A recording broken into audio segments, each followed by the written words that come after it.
मित्रों नमस्कार, जय श्री राम। आप सभी का एक बार फिर से स्वागत है हमारे चैनल सुन लो कहानियां में। आज बात करेंगे निर्जला एकादशी की। ज्येष्ठ माह के शुक्ल पक्ष की एकादशी को निर्जला एकादशी कहते हैं। एकादशी तिथि भगवान विष्णु की पूजा के लिए समर्पित है। सारी एकादशी एक तरफ और निर्जला एकादशी एक तरफ। आपको बता दें कि निर्जला एकादशी का व्रत बहुत पुण्यदायी होता है। इस व्रत की बहुत महिमा है। कहा जाता है कि सभी एकादशी व्रत का पुण्य यह निर्जला एकादशी व्रत दे देता है। मान्यता है कि पांडव भाइयों में से भीम ने ज्येष्ठ माह के शुक्ल पक्ष की एकादशी को बगैर जल ग्रहण किए एकादशी का व्रत किया था। तो चलिए सुनते हैं निर्जला एकादशी की व्रत कथा। निर्जला एकादशी व्रत की कथा इस प्रकार है। भीम व्यास जी से कहने लगे, हे मुनिवर, मैं भ्राता युधिष्ठिर, माता कुंती, द्रौपदी, अर्जुन, नकुल और सहदेव आदि सब एकादशी का व्रत करते हैं। परंतु महाराज, मैं उनसे कहता हूँ कि मैं भगवान की शक्ति पूजा आदि तो कर सकता हूँ, दान भी दे सकता हूँ, परंतु भोजन के बिना मैं नहीं रह सकता। इस पर व्यास जी कहने लगे, हे भीम, यदि तुम नरक को बुरा और स्वर्ग को अच्छा समझते हो तो प्रतिमाह की दोनों एकादशियों को अन्न मत खाया करो। भीम कहने लगे, हे पितामह, मैं तो पहले से ही कह चुका हूँ कि भूख को मैं सहन नहीं कर सकता। यदि वर्ष भर में कोई एक ही व्रत हो तो मैं उसे रख सकता हूँ, क्योंकि मेरे पेट में वृक नाम वाली अग्नि है, इसलिए मैं भोजन किए बिना नहीं रह सकता। भोजन करने से वह शांत रहती है, इसलिए पूरा उपवास तो क्या, एक समय भी बिना भोजन किए रहना मेरे लिए कठिन है। अतः आप मुझे कोई ऐसा व्रत बताइए जो वर्ष में केवल एक ही बार करना पड़े और मुझे स्वर्ग की प्राप्ति हो जाए। श्री व्यास जी कहने लगे, हे पुत्र, बड़े बड़े ऋषियों ने बहुत शास्त्र आदि बनाए हैं जिसमें थोड़े परिश्रम से ही स्वर्ग की प्राप्ति हो सकती है। इस प्रकार शास्त्रों में दोनों पक्षों की एकादशी का व्रत मुक्ति के लिए रखा जाता है। व्यास जी के वचन सुनकर भीम नरक जाने के नाम से भयभीत हो गए और कांप कर कहने लगे, अब मैं क्या करूं? मास में 2 व्रत तो मैं नहीं कर सकता। हाँ, वर्ष का एक व्रत करने का प्रयत्न अवश्य कर सकता हूँ। अतः वर्ष में एक दिन व्रत करने से यदि मेरी मुक्ति हो जाए, ऐसा कोई व्रत बताइए। यह सुनकर व्यास जी कहने लगे, वृषभ और मिथुन की संक्रांति के बीच ज्येष्ठ माह के शुक्ल पक्ष की जो एकादशी आती है उसका नाम निर्जला है। तुम उस दिन एकादशी का व्रत करो। इस एकादशी के व्रत में स्नान और आचमन के सिवा जल वर्जित है। आचमन में 6 मासे से अधिक जल नहीं होना चाहिए, अन्यथा वह मद्यपान के सदृश हो जाता है।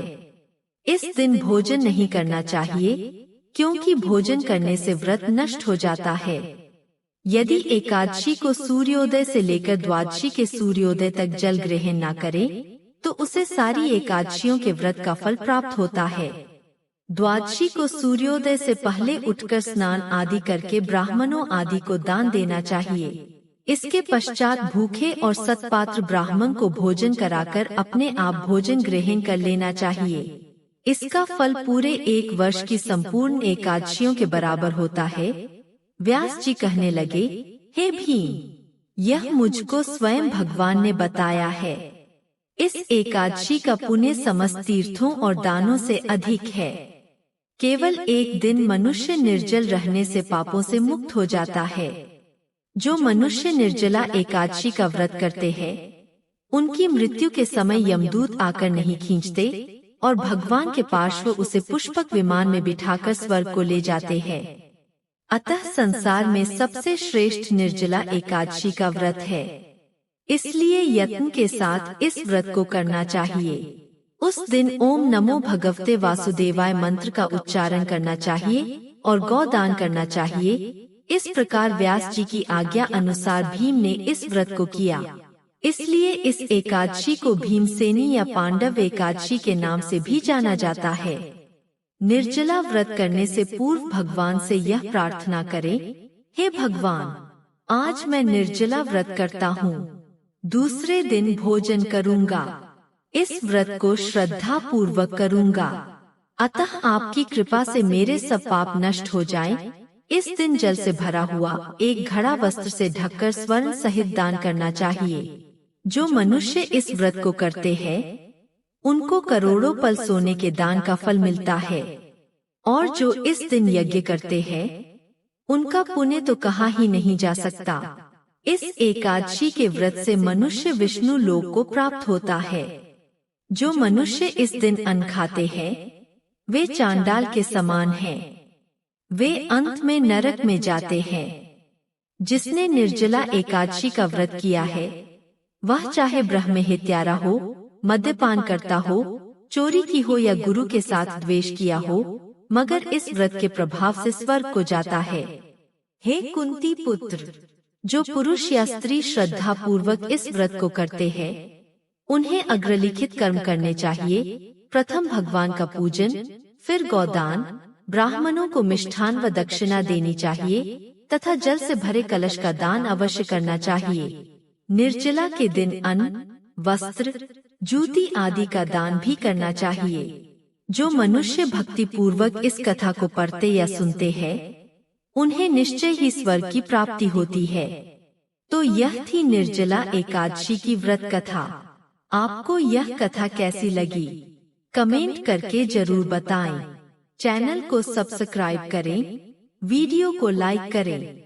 आपका एक लाइक और कमेंट हमें ऐसी और कथा कहानियाँ लाने के लिए उत्साहित करता है। कमेंट बॉक्स में जय श्री राम लिखना न भूलें। फिर मिलते हैं एक और दिलचस्प वीडियो के साथ। धन्यवाद। विनम्र अनुरोध, कृपया सब्सक्राइब करें। सुन लो कहानियाँ।